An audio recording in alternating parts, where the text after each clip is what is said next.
বলেন এটা কোনো তাহাজ্জুদ নয়, এটা কোনো দান নয়। ইন ইসতাতা'তা আন তুসবিহা ওয়া তুমসিয়া ওয়া লাইসা ফি কলবিকা গশশুন লিআহাদিন ফাফআল যালিক ওয়া যালিকা মিন সুন্নতি ওয়া মান রাগিবা আন সুন্নতি ফালাইসা মিন্নি।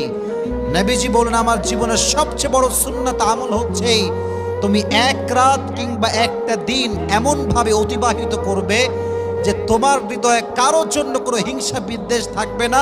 এটাই আমার সবচেয়ে বড় আমল। সুবহানাল্লাহ পড়েন আপনারা।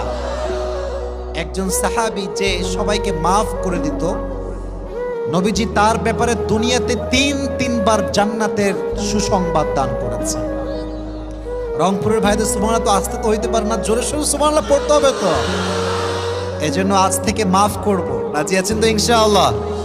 আল্লাহ আমাদেরকে এটা বোঝার তৌফিক দান করুক, পড়া আমিন।